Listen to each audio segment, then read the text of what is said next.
আসসালামু আলাইকুম সবাইকে। এডমিশন সিজনের যে লাস্ট অল্প কয়েকদিন বাকি আছে, এই অল্প কয়েকদিনে তোমরা বেসিক্যালি তিনটা তোমাদের ইনকোয়ারি থাকে বা প্রশ্ন থাকে বা তিন জায়গায় তোমাদের প্রবলেম থাকে। প্রথমবার হচ্ছে কি ভাইয়া রিভিশন দিতে বেশি টাইম লাগতেছে বা রিভিশন কীভাবে ইফেক্টিভলি দেওয়া যায়। দ্বিতীয় হচ্ছে কি পরীক্ষা দিতেছি, মার্কস কম আসতেছে। তৃতীয় নাম্বার হচ্ছে কি প্রচুর পরিমাণ নেগেটিভ খাইতেছি। ঠিক আছে, এই তিনটা কীভাবে কী করা যায়, সলভ করা যায়। প্রথমত হচ্ছে কি যে তুমি যত বেশি রিভিশন দিবা তোমার নাম্বার অটোমেটিক্যালি বেড়ে যাবে। সো রিভিশন যত বেশি দিবা তত তোমার নাম্বার বেড়ে যাবে। রিভিশনটা ইফেক্টিভলি দিবা, নাম্বার অটোমেটিক্যালি বেড়ে যাবে। সো আমাদের রিভিশনটা নিয়ে কথাবার্তা বলা উচিত। সো রিভিশন দেওয়ার ক্ষেত্রে তোমাদের টাইম বেশি লাগা বা ইফেক্টিভনেস তা ডিপেন্ড করে বেসিক্যালি কিসের উপর। তোমরা স্মার্টলি আগাইতেছো নাকি রিভিশনটা যেরকম A to Z শুরু থেকে শেষ পর্যন্ত পড়ে গেছিলা সেরকম পড়ে যেতেছো। রিভিশন কিন্তু এটা না যে শুরু থেকে শেষ পর্যন্ত সব কিছু পড়ে যাবা, এবং রিভিশন টাইমে শুরু থেকে শেষ পর্যন্ত পড়ে যাওয়ার মতো টাইমও থাকে না, আর উচিতও না। ঠিক আছে, রিভিশনটা দিবা কীভাবে? প্রথমত হচ্ছে কি তোমরা হচ্ছে কি তোমাদের যে কোনো একটা প্রশ্ন ব্যাংক আছে না, প্রশ্ন ব্যাংক তোমাদের বিভিন্ন কোচিং সেন্টারে ভর্তি হয়েছো বা অনলাইনে পাওয়া যাবা। ঠিক আছে, কোয়েশ্চেন ব্যাংকটা ডাউনলোড করার পর প্রতিটা চ্যাপ্টারে তুমি করবা কি, তুমি ধরো একটা প্রথম চ্যাপ্টারের বোটানির প্রথম চ্যাপ্টারে ডাউনলোড করছো, সেখানে একটা প্রশ্ন আসছে, যেমন আমাদের টাইমে একটা প্রশ্ন আসছিল নিচের কোনটি লাইসোজোমের বৈশিষ্ট্য। ঠিক আছে, লাইসোজোমের বৈশিষ্ট্য কই থেকে আসছে? লাইসোজোম পার্টটা শুরু হওয়ার দিকে কিছু ভূমিকার মতো পার্ট আছে। ঠিক আছে, সেখান থেকে প্রশ্নটা আসছে। তাহলে তুমি কি করবে কি, যতগুলো খুশি অঙ্গাণু আছে প্রতিটা খুশি অঙ্গাণুর ভূমিকার পার্টটাকে একটু মার্ক করে আসবা। ঠিক আছে, সেকেন্ড নম্বর প্রশ্ন আসছে ধরো নিচের কোনটি লাইসোজোমের কাজ। তাহলে তুমি করবা কি, যতগুলো খুশি অঙ্গাণু আছে সবগুলো খুশি অঙ্গাণুর কাজগুলাকে মার্ক করে আসবা। ঠিক আছে, তাহলে হচ্ছে তোমার কাজ কি, এই যে সিমিলার টাইপ অফ টপিকগুলোকে যা মার্ক করে আসা। ঠিক আছে, তারপর সেকেন্ড কাজ হচ্ছে কি, যেগুলো পার্থক্য টাইপের আছে, পার্থক্য টাইপের যেগুলো আছে সেগুলোকে কি করে ফেলা, মার্ক করে আসা। তারপর একটা আছে কি যে বই যেগুলো ছক আছে, প্লাস হচ্ছে কি যে তোমার পয়েন্ট আকারে দেওয়া আছে সেগুলা কি করা, সেগুলা হচ্ছে কি যে মার্ক করে আসা। এবার তোমার রিভিশনে হবে কি, এগুলাই জাস্ট পড়ে পড়ে যাবা, বারবার এগুলাই পড়বা। ভাইয়া জাস্ট এগুলাই পড়বো আর অন্য কিছু পড়বো না? অবশ্যই পড়বা। এখন অন্য কিছু কি কি পড়বা সেটা হচ্ছে কি, দেখো তুমি যে আরও 40 দিন টাইম আছে, 40 দিন টাইমের মধ্যে তুমি টার্গেট করো আগামী 2 দিনের মধ্যে বোটানি শেষ করবো, আগামী 2 দিনের মধ্যে জুলজি শেষ করো, আগামী 2 দিনের মধ্যে 2 দিন করে টাইম করো। এখন 2 দিন করে তোমার হচ্ছে কি যে কয়টা সাবজেক্ট, 6টা চ্যাপ্টার, ফার্স্ট পার্ট সেকেন্ড 6টা চ্যাপ্টার, তাহলে 12 দিনের মধ্যে তুমি একবার রিভিশন দিয়ে দিতে পারতেছো।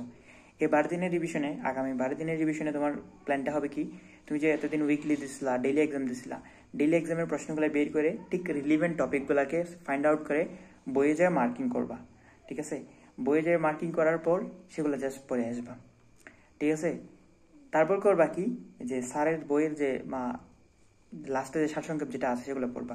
সারসংক্ষেপ পড়ার ক্ষেত্রে আমি বলবো হচ্ছে কি যে জাস্ট যেটা আজমল স্যার পড়ছো, বাবুল হোসেন স্যার পড়ছো, এতে সীমাবদ্ধ থাকবা না। কি কি পড়বা, তুমি যে হচ্ছে কি যে ওই যে বোটানির ক্ষেত্রে আলিম স্যারের পড়বা, মাজেদা ম্যাম পড়বা, আর হচ্ছে ওই যে আজিবুর স্যার পড়বা, আবুল হোসেন স্যার পড়বা। 4টা স্যারের সারসংক্ষেপ তো বেশি থাকে না, জাস্ট পড়ে আসবা। তারপর থাকি কি, প্রাণী বিজ্ঞানের ক্ষেত্রে মাজেদা ম্যাম, আলিম স্যার আর গাজী আজমল স্যার, 3টে স্যারের বই পড়বা। আর ফিজিক্সের ক্ষেত্রে ইসাক স্যার এবং হচ্ছে কি তুমি যে তপন স্যারের বই পড়লে হয়ে যাবে। ঠিক আছে, আর কেমিস্ট্রি ক্ষেত্রে তুমি কবির স্যারের পড়তে পারো, এবং হচ্ছে কবির স্যার, গুহ স্যার এবং হচ্ছে হাজারি স্যারের ওই যে সারসংক্ষেপগুলো পড়ে আসবে। ঠিক আছে, আচ্ছা পড়া শেষ, সারসংক্ষেপ পড়া শেষ। এবার হচ্ছে কি যে ফিজিক্স এবং কেমিস্ট্রিতে তুমি তো অনুশীলনী পড়বা সাথে সাথে। এখন অনুশীলনীর ক্ষেত্রে সেম যে যে বললাম যে যে রাইটারের সারসংক্ষেপ পড়তে বলছি, সেই সব রাইটারে তুমি কি পড়বা, অনুশীলনী পড়ে ফেলবা। ঠিক আছে, এবার হচ্ছে কি ভাইয়া, আমার তাহলে আগামী 12 দিনের মধ্যে আমার একবার রিভিশন কমপ্লিট। ঠিক আছে, আগামী 12 দিনের মধ্যে তাহলে আমার একবার রিভিশন মোটামুটি কমপ্লিট, যে ওই ডেইলি এবং উইকলির এক্সামেরগুলোও পড়ে ফেলছি। ঠিক আছে, এরপরে বাকি যে আগামী এরপর 12 দিনের পর বাকি 8 দিনের মধ্যে তুমি আবার মানে রিভিশন দিয়ে যাবে, আরেকবার রিভিশন দিয়ে যাবা বাকি 8 দিনের মধ্যে। 8 দিনের মধ্যে রিভিশনের ক্ষেত্রে তুমি টার্গেট রাখবে প্রতিটা সাবজেক্টকে আমি একদিন করে পড়া শেষ করা ট্রাই করবো। এখন হইতে পারে যে ফর এক্সাম্পল তুমি হচ্ছে কি যে কেমিস্ট্রি সেকেন্ড পার্ট পড়তে গেছো, জৈব রসায়নে একটু এক্সট্রা লাগতেছে, তখন জৈব রসায়নকে একদিন এক্সট্রা আলাদা করে ফেলে দিবা। তাহলে মোটমাট মানে তুমি যে কোনোভাবে হচ্ছে 8 দিনের মধ্যে আরেকবার রিভিশন প্ল্যানিং করে রাখবা। ঠিক আছে, এবার এই যে রিভিশনের মধ্যে তুমি কোনগুলো পড়বা, জাস্ট প্রিভিয়াস ইয়ারের বিভিন্ন ভর্তি পরীক্ষা, মেডিকেল ভার্সিটি ভর্তি পরীক্ষা আসার প্রশ্নগুলো পড়ে যাবা। সাথে পড়বা হচ্ছে পেপার ফাইনাল, তোমাদের হয়েছে কিনা জানি না, পেপার ফাইনাল যদি দিয়ে থাকো সেগুলো পড়তে পারো। ঠিক আছে, বা বিভিন্ন মডেল টেস্ট দিতেছে, এখন মডেল টেস্টের কোয়েশ্চেনগুলোও অ্যাড করতে পারো। ঠিক আছে, এরপর যে হচ্ছে কি যে তোমার 2বার রিভিশন আলহামদুলিল্লাহ কমপ্লিট। এরপর বাকি 20 দিনের মধ্যে এরপর 6 দিনে যে আরেকবার রিভিশন দিবা। ঠিক আছে? রিভিশন দেওয়ার ক্ষেত্রে ঠিক সেম প্যাটার্ন ফলো করে যাবা। এখন ভাইয়া আর কি করা যেতে পারে, যে আর কি করলে আমার মনে হয় যে একটু এনহ্যান্স হবে। এখন তোমাদের মাঝে অনেকে এটা কাজ করে যে কি ভাইয়া এক্সট্রা ইনফো পড়বো কিনা। দেখো আমি তোমাকে একটা কথা বলি, আমি যখন এক্সট্রা ইনফো পড়তে গেছি তোমাদের টাইমে যা মানে আমার কাছে মনে হচ্ছে সবকিছু নতুন, অতিরিক্ত কঠিন লাগতেছে বা এরকম হ্যান তেন। সো আমার যাদের মানে বেশি প্যারা লাগে এক্সট্রা ইনফো নিয়ে, তাদের আমি বলবো এক্সট্রা ইনফো পড়ার কোনো দরকার নেই। যেটা মেন বই ইনফো আছে সেগুলো পড়ে যাও, সারসংক্ষেপ পড়বা, অনুশীলনী পড়বা, ঠিক আছে, হয়ে যাবো গা। তারপর হচ্ছে কি যে ভাইয়া তাহলে তোমার রিভিশন প্ল্যান শেষ। এবার যেটা আছে সেটা হচ্ছে নেগেটিভ কিভাবে কমাবো। নেগেটিভ কমানোর কয়েকটা স্টেপ আছে। প্রথম নম্বর স্টেপ হচ্ছে কি যে প্রশ্ন ভালো করে পড়া, ঠিক আছে? মেডিকেলের প্রশ্ন নিয়ে, মেডিকেলের ওয়ার্ড নিয়ে খেলে তোমাকে দেখবা হচ্ছে লাস্টে যে লেখছে নিচের দুইটি বৈশিষ্ট্য 9 লাগাই দিছে, তুমি জানো না যে 9 দিয়ে লাগাই দিছে, তখন তুমি কি খেয়ে যাবে, মারা খাই যাবা, ঠিক আছে? সো প্রশ্ন প্রথম তোমার হচ্ছে কি তুমি আগামী যতগুলো পরীক্ষা দিবা তোমার কাছে হচ্ছে প্রশ্নটা খুব মনোযোগ দিয়ে পড়ার ট্রাই করবা, প্রশ্ন পড়বা, অপশনগুলো খুব ভালো করে মনোযোগ দিয়ে পড়বা। তুমি যখন থেকে দেখবা হচ্ছে তুমি প্রশ্ন ভালো করে পড়তেছো, মানে মনোযোগ দিয়ে পড়তেছো, অপশনগুলো ভালো করে পড়তেছো, তুমি দেখবা হচ্ছে তোমার মার্কস অটোমেটিকলি বাড়ে যেতেছে, নেগেটিভের পরিমাণ কমতেছে, ঠিক আছে?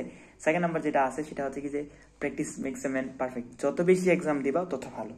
এক্সাম দেওয়ার ক্ষেত্রে যেটা করতে হবে সেটা হচ্ছে কি ভাইয়া অফলাইনে এক্সাম দেওয়া লাগবে, অফলাইন এক্সাম দেওয়া লাগবে। এখন কথা হইতেছে অনেকে গ্রামগঞ্জে থাকো, যারা আমার মতো গ্রামের থেকে প্রিপারেশন নিতেছো, অথবা তোমাদের ক্ষেত্রে অফলাইনে যে এক্সাম দেওয়া অতটাও পসিবল না, অফলাইন কোনো সেন্টার যা, তারা কি করবা, তারা হচ্ছে বিভিন্ন জায়গা থেকে তোমাদের এক্সাম শিট পাওয়া যায়, তোমরা বা বিভিন্ন মডেল টেস্টের বুকও পাওয়া যায়, ঠিক আছে? সেগুলো কি নেয় না, বাসায় বসে ওএমআর শিট নিয়ে কি করতে পারো, ওএমআর শিট একটা প্রিন্ট করে নিছো, প্রিন্টেরকে ফটোকপি করে নিয়ে বাসায় বসে বসে দাগায় তুমি কি দিবা, এক্সাম দিবা, ঠিক আছে? এখন যেহেতু যত দিন বাড়বে তত তুমি ট্রাই করবো অনলাইন এক্সাম থেকে অফলাইন এক্সামের দিকে বেশি ঝুঁকে যাওয়ার জন্য। তোমার মেইন এক্সাম হবে কিন্তু অফলাইনে, ঠিক আছে? সো এটা করতে পারো। তো এই যে যত বেশি এক্সাম দিবা, তারপর একটা জিনিস আছে যেটা আমার ক্ষেত্রে কাজে দিছিল, এটা হচ্ছে কি তুফাইল ভাই আছে না টিএমসি ডিমার্সের, উনি আমাকে আমাদের অ্যাডভাইসটা দিছিল, যে উনি বলছে কি যখন তুমি পড়বা তখন হচ্ছে কি যে একটু তাকায় পড়বা, মানে হচ্ছে কলুর বলাদের মতো গজা গজা করে করে করে চলে যাবা না, ঠিক আছে? করবা কি তুমি প্রতিটা মানে বই তাকায় বললে হবে কি যে অনেক ইনফো দেখবা তোমার সাবকনসিয়াস মাইন্ডে কি হয়ে যাবে, সেট হয়ে যাবে, ঠিক আছে? এমন অনেক প্রশ্ন আসে যে আমার ক্ষেত্রে হয়েছিল যে এমন অনেক প্রশ্ন আসছিল যে আমি পারি না, কিন্তু দিন শেষে যাই হচ্ছে কি যে পরীক্ষা হলে যে প্রশ্ন দেখছি কেমন জানি উত্তরটা মাথায় চলে আসছে, ঠিক আছে? এটা তোমাদের হবে কখন, যখন তোমরা জিনিসটা যখন তোমাদের চোখে ভিজুয়ালাইজ হবে, তোমাদের সাবকনসিয়াস মাইন্ডে অটোমেটিক্যালি এটা সেট হয়ে যাবে, ঠিক আছে? তারপর আরেকটা যেটা তোমাদের করা যেতে পারে যে তোমাদের একটা মেন্টালিটি আছে যে ভাই একদিনে পরে মুখস্থ করে একটা লাইনকে 10-20 বার করে পড়বো যাতে আর কোনোভাবে ভুল না হয়। এভাবে আসলে ব্রেনের জিনিসপাতি সেট হয় না। ব্রেনের জিনিসপাতি সেট হওয়ার একটা ওয়ে হইতেছে কি বারবার পড়ার মাধ্যমে। তুমি যত বেশি পড়বা তত তাড়াতাড়ি হচ্ছে কি তোমার ব্রেনে জিনিসপাতি ঢুকে যাবো, ঠিক আছে? তোমার ব্রেনে শর্ট টার্ম মেমোরি থেকে লং টার্ম মেমোরিতে কনভার্ট হয়ে যাবো, এবং দেখবো যে পরীক্ষা হলেও খুব দ্রুত কি দিতে পারতেছো, আউটপুট দিতে পারতেছো, ঠিক আছে? সেগুলো করলে আমার মতে হচ্ছে কি যে তোমার অনেক বেশি তোমার ইফেক্টিভ হবে। প্লাস হচ্ছে কি যে আরেকটা কথা আরেকটা অ্যাড করতে চাইবো, সেটা হচ্ছে কি যে রিস্ক কতটুকু নিব। রিস্ক নেওয়াটা কিন্তু অনেক দরকারি, ঠিক আছে? রিস্ক কতটুকু নিব, প্রথম কথা হচ্ছে কি তুমি যত প্রথম রাউন্ড ভিত্তিক দেখায় যাবা, রাউন্ড ভিত্তিক, ঠিক আছে? একসাথে হচ্ছে কি সবকিছু 100টা দেখাইতে যাবো না। তুমি হচ্ছে প্রথমে হচ্ছে যেগুলো একদম 100% কনফার্ম সেগুলো সবগুলো দেখায় যাবা, ঠিক আছে? ঢাকায় গেলে তুমি দেখতে পাচ্ছ হচ্ছে কি যে তোমার অলরেডি 60% বা 55-60% তোমার অলরেডি কনফার্ম। তখন তোমার কি একটা কনফিডেন্স কাজ করবে কি যে আমি 50% অলরেডি কনফার্ম, মানে আমি পাস করে গেছি, ঠিক আছে? আমার মনে আছে আমার 52 হয়ে গেছিল, প্রথম চান্সে 52 হয়ে গেছিল, তাই আমি কনফিডেন্স কি পাস করে গেছি। এবার নামবো হচ্ছে কি আমাদের মার্কস বাড়ানোর গেমে। এবার হচ্ছে আমরা একটু যেগুলো নিয়ে হালকা কনফিডেন্স আছি বা হচ্ছে কি যে মনে হয় এটা বলতে পারি, ঢাকায় দিয়ে আসবো, ঠিক আছে? ঢাকায় দিয়ে আসবোর ক্ষেত্রে কোনগুলো বেশি দেখাবো, যেগুলো হচ্ছে 50-50 চান্স বেশি আছে, যে ধরো তুমি হচ্ছে কি যে দুইটা অপশন নিয়ে তোমাদের ঝামেলা লাগতেছে, হয় হবে না হলে বি হবে, ঠিক আছে? সেগুলাই আমরা কি করবো দেখাবো। ধরো তুমি 4টা অপশন নিয়ে কনফিউজ, তাহলে এগুলো দেখানোর কোনো মানে হয় না। এবং তুমি যেগুলো কনফিউজ নিয়ে দেখাইতেছো সেগুলোর পাশে একটা ঠিক মার্ক দিয়ে রাখবা, মানে এটাও তুমি পারো না ধরে নিব, ঠিক আছে? কখন ধরবো, যখন হচ্ছে কি ধরো একটা বৈশিষ্ট্য আছে যে তোমার একটা বৈশিষ্ট্য আছে যে কি বলে নিচের কোনটি লিথাল জিন গঠিত ডিজিজ, ঠিক আছে? তুমি এটা হচ্ছে আন্দাজে দাগাই দিছো, হয়েও গেল, ঠিক আছে? বা কনফিউশনে ছিল হয়ে গেল, কিন্তু দিন শেষে তুমি যখন তুমি তো এটা পারো নাই বা হচ্ছে কনফিডেন্ট তোমার মাঝে ছিল না, তো তুমি কি করো দাগাই দেওয়ার কারণে তুমি এক্সামের শেষে তুমি ওই যে চ্যাপ্টারে দেওয়া হচ্ছে কি যে দাগানো পোর্শন থেকে জিনিসটা পড়ে নিবা, ঠিক আছে? তো আমার মনে হয় এগুলা করলে কোয়াইট গুড এনাফ যে তোমার নেগেটিভ মার্কিং অনেক কমে যাবো। সো শুভকামনা সবার জন্য, ভালো থাকিও, আসসালামু আলাইকুম।